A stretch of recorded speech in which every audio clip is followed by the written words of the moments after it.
Hello guys, क्या आप circulatory system में फुल मार्क्स चाहते हैं तो इस वीडियो को बिल्कुल भी मिस ना करें दोस्तों, क्योंकि आज हम इस वीडियो में 100 ऐसे एमसीक्यू करने वाले हैं जो कि सीईटी या नर्सिंग एंट्रेंस एग्ज़ाम में 100% पूछे जाते हैं। तो चलिए दोस्तों स्टार्ट करते हैं। आज हम सर्कुलेटरी के सिस्टम के इम्पोर्टेंट क्वेश्चनों को 1 बाई 1 स्टार्ट करते हैं। तो सबसे पहले हम बात करते हैं हृदय में कितने कक्ष होते हैं। तो हृदय में दोस्तों 4 कक्ष होते हैं। हृदय का सबसे बड़ा कक्ष कौन सा है? तो इस क्वेश्चन का आंसर होगा, इसका आंसर है हृदय का सबसे बड़ा जो कक्ष है वो है लेफ्ट वेंट्रिकल। इसके बाद में जो अगला क्वेश्चन है वो है मानव शरीर की सबसे बड़ी धमनी कौन सी है? तो मानव शरीर की सबसे बड़ी धमनी है वो है दोस्तों एरोटा। इसके बाद में नेक्स्ट क्वेश्चन है दोस्तों वो है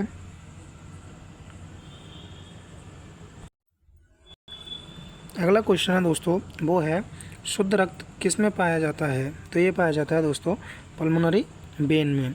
इसके बाद में नेक्स्ट क्वेश्चन है वो है दोस्तों अशुद्ध रक्त फेफड़ों तक कौन सी धमनी ले जाती है? तो वो है दोस्तों पल्मोनरी आर्टरी। इसके बाद में हम देखते हैं दोस्तों अगला क्वेश्चन है वो है हृदय की धड़कन नियंत्रण करने वाला प्राकृतिक पेसमेकर कौन है? तो वो है दोस्तों ऐसे नोड। इसके बाद में हम अगला क्वेश्चन देखते हैं दोस्तों। अगला जो क्वेश्चन है दोस्तों वो है सामान्य वयस्क की हृदय गति कितनी होती है? तो एक सामान्य वयस्क पुरुष की या महिला की जो गति होती है वो होती है 60 से 100 के बीच में। इसके बाद में हम देखते हैं नेक्स्ट क्वेश्चन, रक्त का तरल भाग क्या कहलाता है? तो जो रक्त का तरल भाग होता है दोस्तों वो प्लाज्मा कहलाता है। ऑक्सीजन का परिवहन कौन करता है? तो दोस्तों ऑक्सीजन का परिवहन है वो आरबीसी करती है। इसके बाद में हम नेक्स्ट क्वेश्चन देखते हैं दोस्तों। तो नेक्स्ट क्वेश्चन है हमारा कि रक्त का लाल रंग किसके कारण होता है? तो दोस्तों रक्त का जो लाल रंग है वो हीमोग्लोबिन के कारण होता है। अगला क्वेश्चन है दोस्तों वो है आरबीसी का जीवन काल कितना होता है? तो दोस्तों आरबीसी का जो जीवन काल है वो 120 दिन होता है। इसके बाद में नेक्स्ट क्वेश्चन है दोस्तों वो है डब्ल्यूबीसी का मुख्य कार्य क्या है?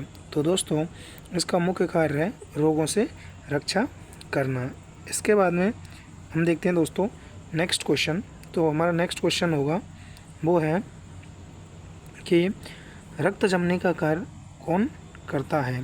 तो रक्त जमाने का जो कार्य है वो हमारी प्लेटलेट्स करती हैं। इसके बाद में दोस्तों हम नेक्स्ट क्वेश्चन की बात करते हैं तो वो होगा रक्त समूह की खोज किसने की थी? तो दोस्तों जो रक्त समूह है उसकी खोज लैंड स्टेनर ने की थी, जिनका पूरा नाम कॉर्डलैंड स्टेनर था।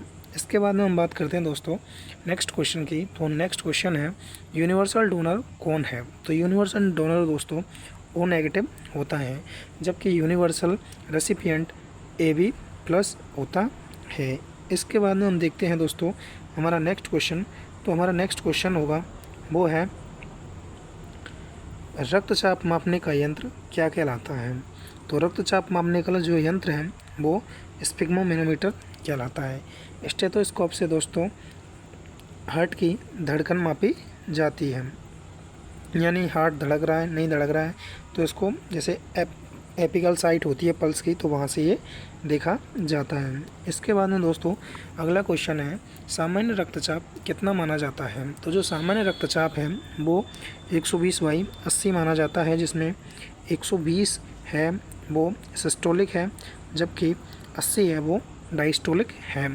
इसके बाद में हम देखते हैं दोस्तों हमारा नेक्स्ट क्वेश्चन। तो हमारा नेक्स्ट जो क्वेश्चन है वो है दोस्तों हृदय को रक्त की आपूर्ति कौन सी धमनियाँ करती हैं? तो हृदय को जो रक्त की आपूर्तियाँ हैं वो दोस्तों कोरोनरी आर्टरी करती है।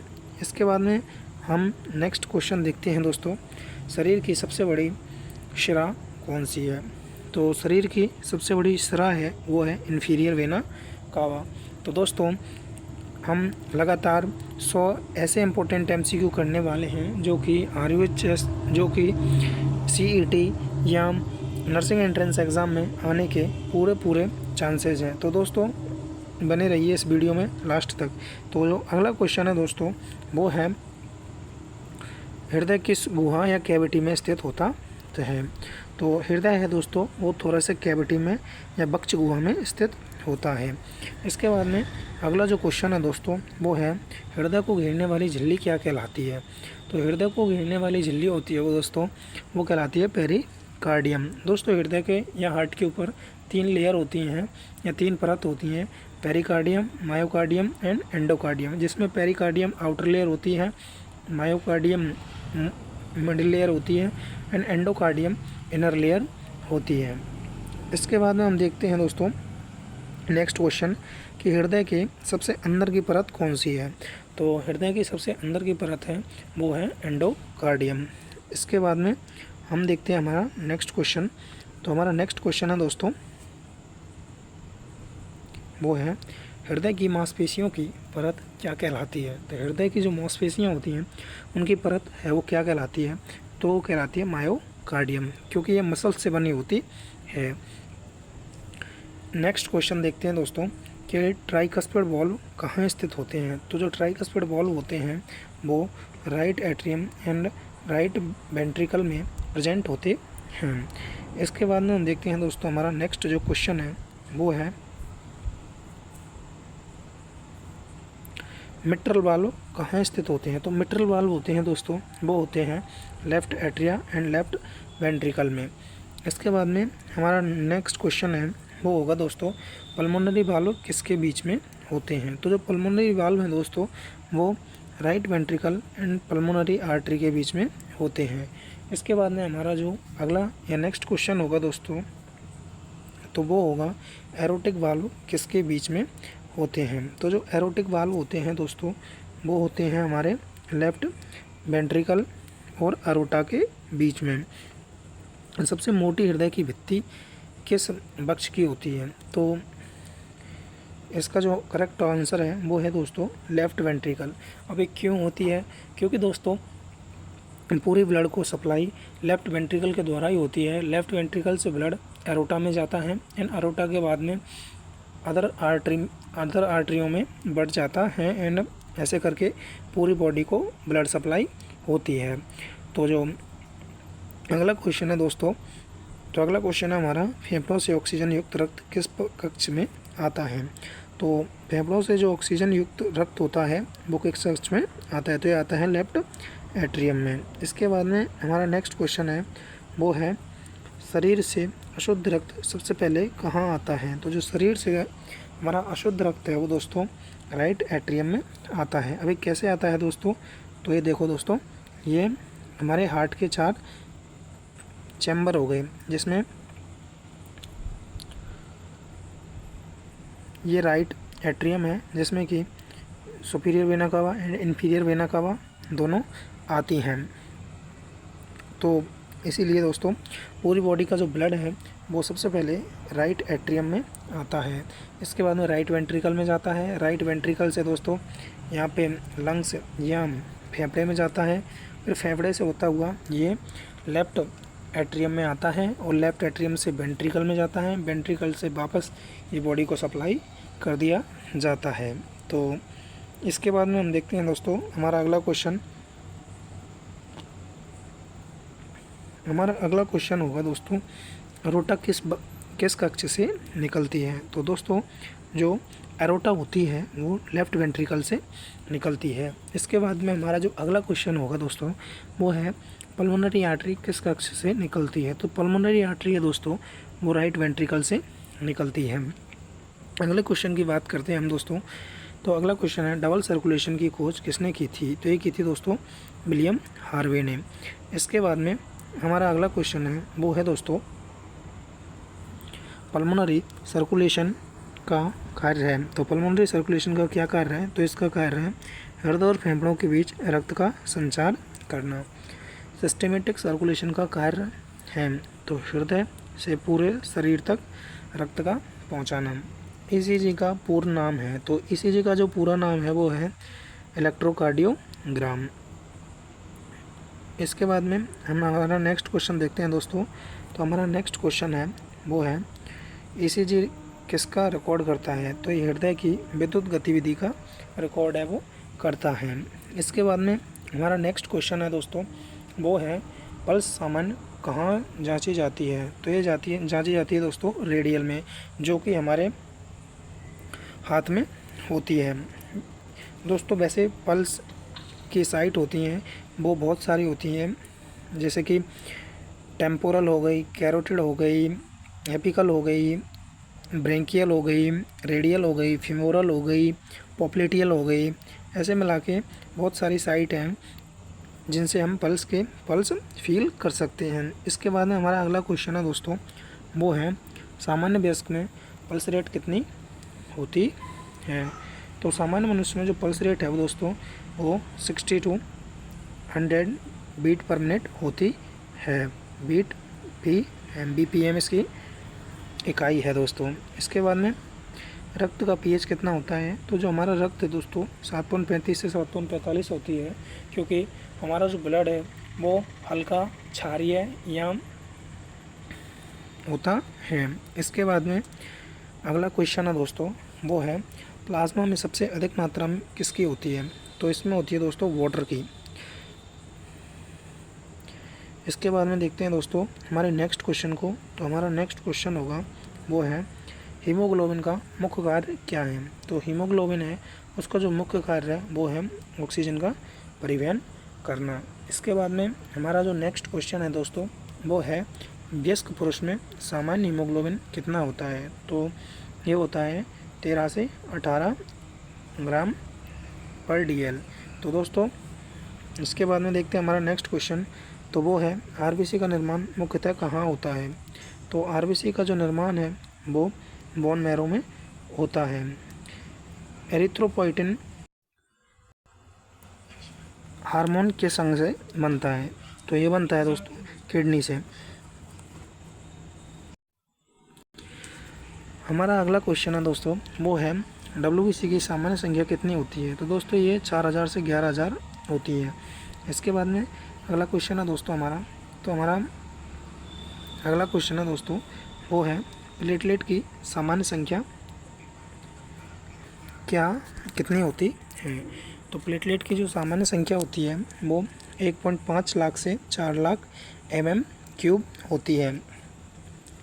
रक्त का थक्का बनाने की जो प्रक्रिया है दोस्तों वो क्या कहलाती है? तो वो कहलाती है कोगुलेशन। तो दोस्तों हमने अभी 50 क्वेश्चन कर लिए हैं एंड अभी हम 50 क्वेश्चन और करने वाले हैं। तो दोस्तों नेक्स्ट लास्ट तक बने रहिए हमारी इस वीडियो में एंड सर्कुलेटरी सिस्टम के पूरा निचोड़ इस पूरी एक वीडियो में है, जो कि लास्ट 25 से 30 मिनट की होने वाली है। तो आगे चलते हैं दोस्तों हमारे नेक्स्ट क्वेश्चन पे। तो हमारा नेक्स्ट क्वेश्चन है वो है हेपेरिन का क्या कार्य है? तो हेपेरिन रक्त का थक्का बनने से रोकता है। इसके बाद में हम बात करते हैं दोस्तों, वो है विटामिन के की प्रक्रिया के लिए आवश्यक है, तो रक्त का थक्का बनना। अगला क्वेश्चन है दोस्तों, वो है छोटी रक्तवाहिका कौन सी है? तो वो है दोस्तों कैपिलरी। एक होती है दोस्तों आर्टरी, एक होती है वेन, एंड इन दोनों से छोटी होती है कैपिलरी। इसके बाद में हम नेक्स्ट क्वेश्चन की बात करते हैं दोस्तों। तो हमारा नेक्स्ट क्वेश्चन होगा वो होगा गैसों का आदान प्रदान कहाँ से होता है? तो जो गैस हैं उनका आदान प्रदान कैपिलरीज में होता है। धमनियों की दीवार कैसी होती है? तो मोटी और लचीली होती है। पतली किसकी होती है? तो पतली होती है दोस्तों वेन की। सिराओं में वॉल्व क्यों होते हैं? क्योंकि ये बैकफ्लो को रोकते हैं, रक्त के पीछे लौटने से रोकने के लिए। इसके बाद हम देखते हैं दोस्तों नेक्स्ट। तो हमारा नेक्स्ट क्वेश्चन है वो है वेरिकोज वेन किससे संबंधित है? तो ये संबंधित है वेन से, क्योंकि वेन आ रहा है इसमें, तो वेन का मतलब वेन हो गया। एथेरोस्क्लेरोसिस में क्या होता है? तो एथेरोस्क्लेरोसिस में दोस्तों धमनियों में वसा जमा हो जाता है। इसके बाद हम देखते हैं दोस्तों नेक्स्ट क्वेश्चन। तो हमारा जो नेक्स्ट क्वेश्चन है वो ये है कि मायोकार्डियल इन्फेक्शन किसे कहते हैं? तो मायोकार्डियल इन्फेक्शन को हार्ट अटैक कहते हैं। इसके बाद में हमारा नेक्स्ट क्वेश्चन है वो है एंजाइना पेक्टोरिस का मुख्य लक्षण क्या है। तो एंजाइना पेक्टोरिस का जो मुख्य लक्षण है दोस्तों वो है सीने में दर्द होना। इसके बाद में हम अपने नेक्स्ट क्वेश्चन की ओर चलते हैं। तो हमारा नेक्स्ट क्वेश्चन होगा दोस्तों वो है हाइपरटेंशन किसे कहते हैं। तो हाइपरटेंशन कहते हैं हम हाई बीपी को। इसके बाद में और हाइपोटेंशन कहते हैं लो बीपी को। हाइपोटेंशन का अर्थ है निम्न रक्तचाप। एनीमिया में किसकी कमी होती है। तो एनीमिया में हीमोग्लोबिन की कमी होती है। इसके बाद हम देखते हैं दोस्तों अगला क्वेश्चन। तो जो हमारा अगला क्वेश्चन होगा वो है एनीमिया में किसकी कमी होती है। तो एनीमिया में, ये तो वापस रिपीट हो गया, एनीमिया में हीमोग्लोबिन की कमी होती है। ल्यूकेमिया किसका कैंसर है। तो ल्यूकेमिया ब्लड कैंसर है जो कि WBC इंक्रीज़ होती हैं इसमें दोस्तों। हीमोफीलिया किससे संबंधित है। तो हीमोफीलिया दोस्तों एक डिजीज़ है जो कि रक्त जमने में समस्या करती है। इसे शाही रोग भी कहते हैं दोस्तों। इसमें ब्लड का थक्का है वो नहीं जमता है। ये इंग्लैंड की महारानी विक्टोरिया की फैमिली में थी। इसके बाद हम देखते हैं दोस्तों नेक्स्ट क्वेश्चन है। नेक्स्ट क्वेश्चन क्या है कि थ्रोम्बस क्या है। तो थ्रोम्बस क्या है। थ्रोम्बस है दोस्तों रक्त का थक्का। थ्रोम्बस क्या है, रक्त का थक्का। एम्बोलिज्म किसे कहते हैं। तो एम्बोलिज्म क्या है, चलायमान रक्त का थक्का। तो एम्बोलिज्म क्या है दोस्तों। तो एम्बोलिज्म है चलायमान रक्त का थक्का। स्ट्रोक का मुख्य कारण क्या हो सकता है। तो स्ट्रोक का जो मुख्य कारण है दोस्तों वो हो सकता है मस्तिष्क में रक्त प्रवाह रुकना।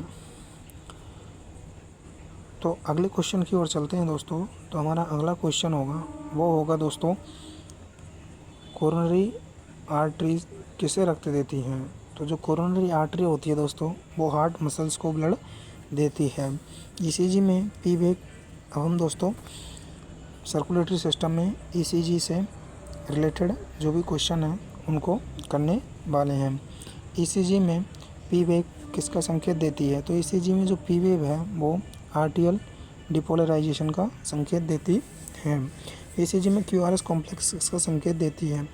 तो ECG में जो QRS कॉम्प्लेक्स है वो वेंट्रिकुलर डिपोलराइजेशन का संकेत देती है।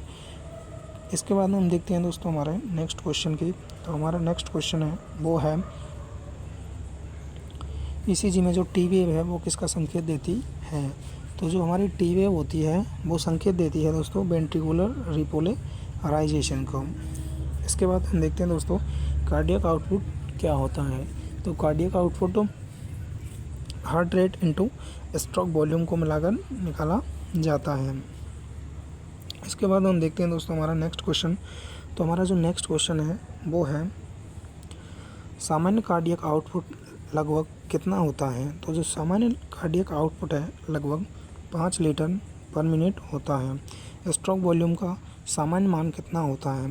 तो स्ट्रोक वॉल्यूम का जो सामान्य मान है वो 70 ml होता है। सबसे अधिक रक्तचाप किस रक्तवाहिका में होता है। तो सबसे अधिक जो रक्तचाप है वो एरोटा में होता है। अब एरोटा में क्यों होता है दोस्तों, क्योंकि जो ब्लड है ऑक्सीजनेटेड ब्लड है वो लेफ्ट वेंट्रिकल के द्वारा एरोटा में सप्लाई किया जाता है, जिससे पूरी बॉडी में ब्लड सप्लाई होता है ऑक्सीजनेटेड ब्लड।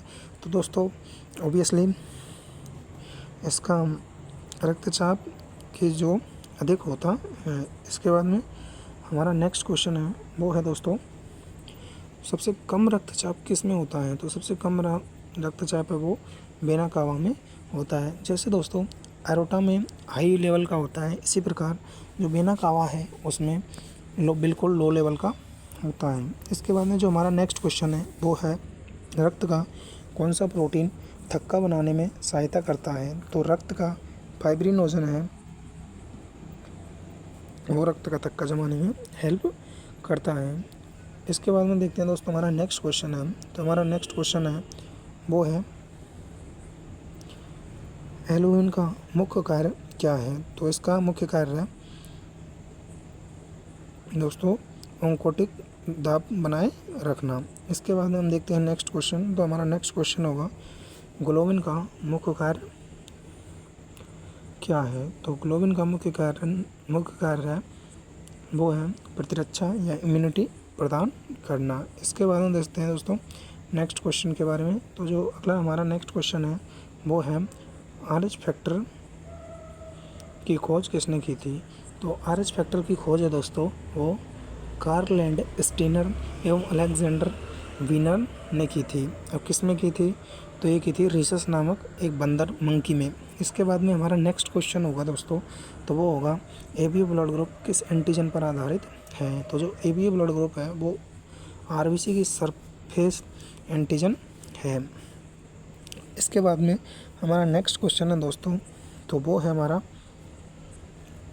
लिम्फ का रंग सामान्यतः कैसा होता है? तो जो लिम्फ का रंग है दोस्तों वो सामान्यतः पीला या हल्का कलरलेस पेल येलो होता है। इसके बाद में हमारा नेक्स्ट क्वेश्चन, तो हमारा नेक्स्ट क्वेश्चन है दोस्तों लिम्फ का मुख्य कार्य क्या है? तो जो लिम्फ का मुख्य कार्य है दोस्तों वो है टिश्यू फ्लूइड को वापस रक्त में लाना। इसके बाद में हमारी नेक्स्ट क्वेश्चन है, तो हमारा नेक्स्ट क्वेश्चन है वो है सबसे बड़ी लसिका वाहिनी कौन सी है? तो सबसे बड़ी जो लसिका वाहिनी है वो है थोरेसिक डक्ट। इसके बाद में अगला जो क्वेश्चन है हमारा वो है स्प्लीन का मुख्य कार्य क्या है? तो स्प्लीन का मुख्य कार्य है पुरानी RBC को नष्ट करना। इसके बाद में हम देखते हैं हमारा नेक्स्ट क्वेश्चन। तो हमारा जो नेक्स्ट क्वेश्चन है वो है ब्लड बैंक में रक्त को किस तापमान पर रखा जाता है? तो ये रखा जाता है 2 से 6 डिग्री सेंटीग्रेड पे। ESR का पूरा नाम क्या है? ESR का पूरा नाम एरिथ्रोसाइट सेडिमेशन रेट है। ऐसे ही WBC, white blood cells and RBC, red blood cell, ECG, electrocardiogram and other ऐसी फॉर्म है जैसे CAD कार्डियो आर्टरी डिजीज़। तो इनकी फुल फॉर्म दोस्तों आपको याद रखनी होगी। इसके बाद में हम देखते हैं दोस्तों हमारा नेक्स्ट क्वेश्चन। तो हमारा नेक्स्ट क्वेश्चन है वो है रक्त में ऑक्सीजन संतृप्ति SpO2 सामान्यतः कितनी होती है? तो ये होती है दोस्तों 95 to 100%। अगला क्वेश्चन है दोस्तों हमारा पल्स ऑक्सीमीटर किसे मापता है? तो जो पल्स ऑक्सीमीटर है दोस्तों वो मापता है ऑक्सीजन सैचुरेशन लेवल को। इसके बाद में हमारा जो नेक्स्ट क्वेश्चन है वो है, तो दोस्तों हमारे 90 क्वेश्चन है यहाँ पे कंप्लीट हो चुके हैं। अब हम लास्ट के 10 MCQ करने वाले हैं। तो दोस्तों यदि आपने अभी तक हमारे चैनल को सब्सक्राइब नहीं किया है तो हमारे चैनल को सब्सक्राइब कीजिए एवं बायोलॉजी से रिलेटेड आपका एक भी क्वेश्चन गलत नहीं हो, इसके लिए हमारे क्लास का नोटिफिकेशन ऑन रखें। तो अगला क्वेश्चन है वो है हेमेटोक्रिट क्या दर्शाता है? तो ये दर्शाता है दोस्तों RBC का प्रतिशत। Packed cell volume PCV। तो दोस्तों एक शॉर्ट फॉर्म होती है PCV क्या होता है? तो होता है पैक्ड सेल वॉल्यूम। इसके बाद में अगला क्वेश्चन है वो है ब्लड विस्कोसिटी बढ़ने पर क्या प्रभाव पड़ता है? तो ऑब्वियसली बात है ब्लड की विस्कोसिटी बढ़ेगी तो ब्लड प्रेशर बढ़ सकता है। इसके बाद में दोस्तों जो अगला क्वेश्चन है वो है कार्डियक साइकिल की सामान्य अवधि कितनी होती है? तो जो कार्डियक साइकिल की सामान्यतः अवधि होती है दोस्तों वो होती है 0.8 सेकेंड। सिस्टोल किसे कहते हैं? तो हृदय का संकुचन होता है। इसके बाद में देखते हैं हम दोस्तों नेक्स्ट क्वेश्चन कि डायस्टोल किसे कहते हैं? हृदय का शिथिलन होता है। हृदय जब कॉन्ट्रैक्ट होता है तो उसे दोस्तों सिस्टोल कहते हैं, रिलैक्सेशन होता है उसे डायस्टोल कहते हैं। कार्डियोलॉजी किसका अध्ययन है? तो कार्डियोलॉजी है दोस्तों वो हार्ट एंड सर्कुलेटरी सिस्टम का अध्ययन है। इसके बाद हम देखते हैं दोस्तों हमारे नेक्स्ट क्वेश्चन के बारे में। तो जो हमारा नेक्स्ट क्वेश्चन है वो है इकोकार्डियोग्राफी किसका उपयोग करके की जाती है? तो इकोकार्डियोग्राफी है वो अल्ट्रासाउंड का उपयोग करके की जाती है। इसके बाद में हम देखते हैं दोस्तों डिफिब्रिलेटर का उपयोग कब किया जाता है? तो डिफिब्रिलेटर है इसका उपयोग जानलेवा एनीमिक धड़कन को सामान्य करने के लिए किया जाता है। तो इसके बाद हम देखते हैं दोस्तों हमारे लास्ट आखिरी MCQ क्वेश्चंस को तो आज की इस क्लास के लास्ट आखिरी एमसीक्यू क्वेश्चन है दोस्तों कि पेसमेकर किस रोगी में लगाया जाता है। तो जो पेसमेकर है दोस्तों वो स्लो एबनॉर्मल हार्ट रिदम या ब्रेडिकार्डिया वाले पेशेंट्स में लगाया जाता है। अगला लास्ट क्वेश्चन है दोस्तों हमारा वो है सर्कुलेटरी सिस्टम का मुख्य कार्य क्या है। तो इसका जो मुख्य कार्य है दोस्तों वो है ऑक्सीजन, पोषक तत्व, हार्मोन पहुंचाना तथा अपशिष्ट पदार्थ हटाना। तो इसका मुख्य कार्य है। इसके बाद हम देखते हैं दोस्तों, आज के लिए इतने ही क्वेश्चन हैं दोस्तों। तो दोस्तों ऐसे ही क्वेश्चन पाने के लिए जैसे अदर सिस्टम हो गए, जैसे रेस्पिरेटरी सिस्टम हो गए सर, और स्केलेटल सिस्टम हो गए, रीनल सिस्टम हो गया, एंड डाइजेस्टिव सिस्टम हो गए, एंड नर्वस सिस्टम हो गया, एंड बायोलॉजी से रिलेटेड कोई भी क्वेश्चंस जानने के लिए दोस्तों हमारे चैनल को सब्सक्राइब करें। थैंक यू दोस्तों।